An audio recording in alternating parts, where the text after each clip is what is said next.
नमस्ते दोस्तों, आप लोग कैसे? आशा करता हूँ आप लोग बहुत अच्छे होंगे। आज हम बात करने वाले हैं जिस टॉपिक पे, वो बहुत ही हेल्पफुल होने वाला है एज ए सेफ्टी ऑफिसर के लिए।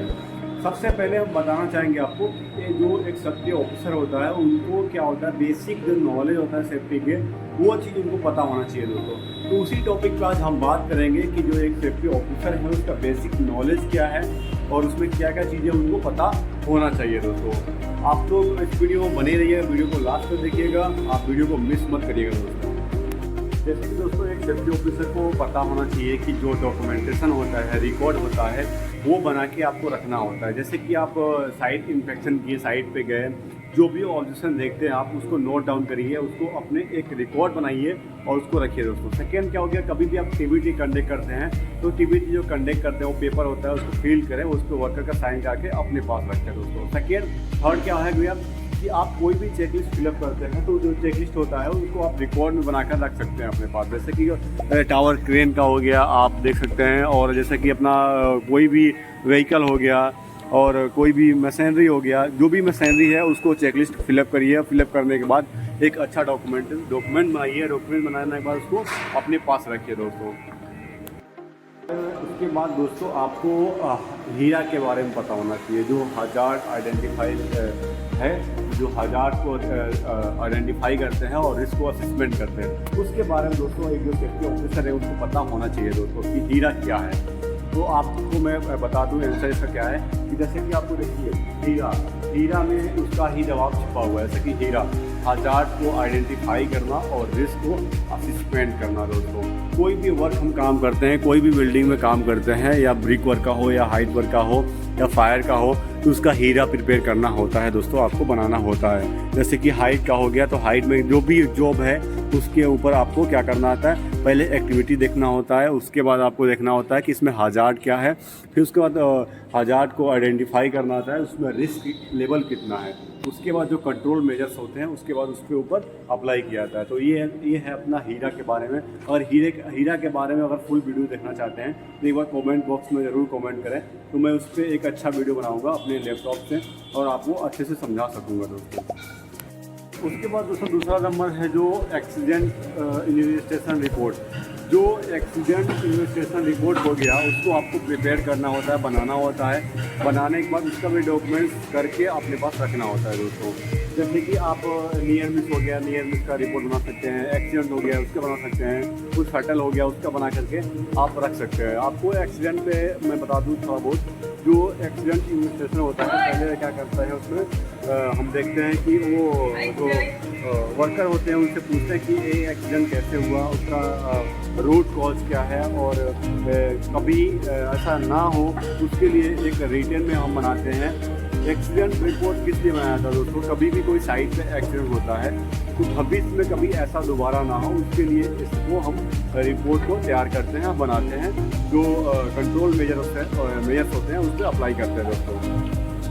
जैसे कि दोस्तों एक सेफ्टी ऑफिसर को पता होना चाहिए जो हेल्थ एंड सेफ्टी ट्रेनिंग होता है, ट्रेनिंग के बारे में पता होना चाहिए कि आपको ट्रेनिंग कैसे लेना है, किस टॉपिक में लेना है। जैसे कि मैं 2-3 टॉपिक बता देता हूँ। जैसे कि आप टॉपिक पे दे सकते हैं, जैसे कि हो गया फायर एंड सेफ्टी भी दे सकते हैं, जो फायर होता है फायर भी दे सकते हैं, वर्क एट हाइट पे हो गया वर्क एट हाइट भी दे सकते हैं। जो फायर में हो गया हम फायर एक्सटिंग्विशर को कैसे चलाते हैं, इस टॉपिक पे आप अच्छे से ट्रेनिंग दे सकते हैं दोस्तों।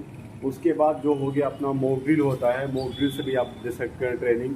जैसे कि फायर का जो मॉक ड्रिल होता है उस पर भी आप ट्रेनिंग दे सकते हैं दोस्तों। उसके बाद क्या हो गया, वर्क एट हाइट पे आप ट्रेनिंग दे सकते हैं, जैसे कि सेफ्टी बेल्ट को कैसे पहना जाता है, कितने हाइट पे हमको सेफ्टी बेल्ट पहना जाता है दोस्तों। ये सब चीज़ें आप ट्रेनिंग में शामिल कर सकते हैं। जो इसका फोल्डिंग हो गया, इसका फोल्डिंग का भी ट्रेनिंग दे सकते हैं दोस्तों आपको, कि लेजर कितने पर लगाना है, मिड रेल कितने पर लगाना है, टॉप रेल कितने पर लगाना है, बेस्ट प्लेट क्या होता है, सोल बोर्ड क्या होता है। ये सब चीज़ के बारे में आप, इस टॉपिक के बारे में आप ट्रेनिंग दे सकते हैं अपने एम्प्लॉय को भी और अपने वर्कर्स को भी, ठीक है दोस्तों।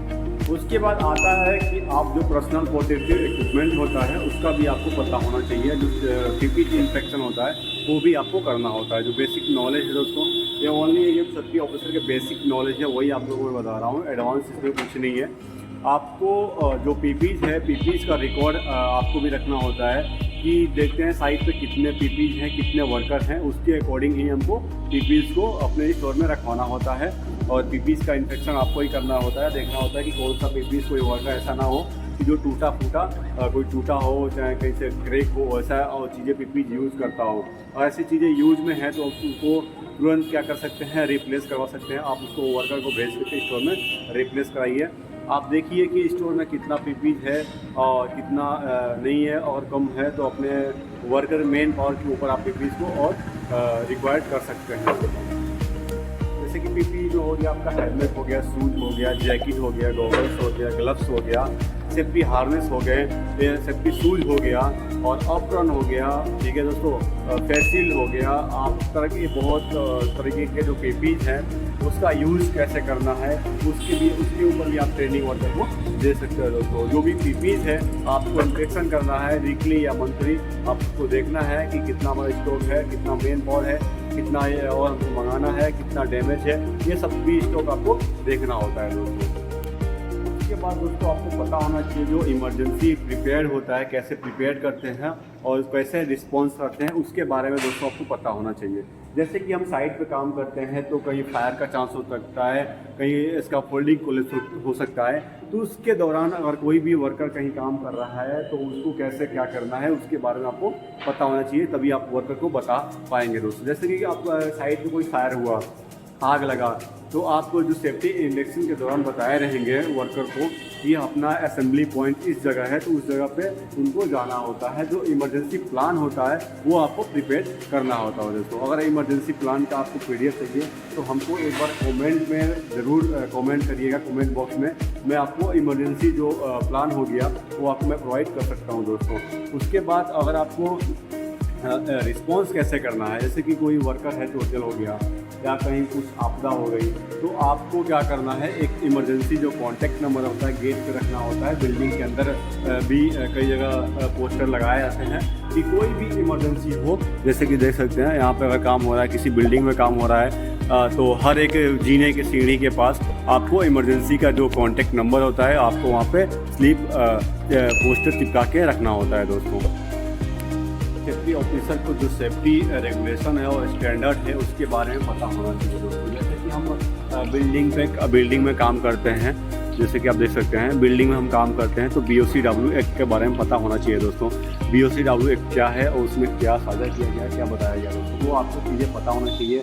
और आप मैकेनिकल में काम करते हैं तो मैकेनिकल में जो फैक्ट्री एक्ट होता है उसके बारे में दोस्तों आपको पता होना चाहिए दोस्तों। अगर आपके पास OSHA का सर्टिफिकेट है तो जो OSHA के स्टैंडर्ड है तो वो आपको पता होना चाहिए दोस्तों। और आपके पास निवोस है तो निवोस में क्या साझा किया गया, क्या बताया गया, वो चीज़ें आपको पता होना चाहिए दोस्तों। ये था अपना बेसिक नॉलेज जो सेफ्टी ऑफिसर को पता होना चाहिए एक साइट पे काम करने के लिए। जो बेसिक नॉलेज है वो आपको ये जानकारी इसमें दी गई है दोस्तों।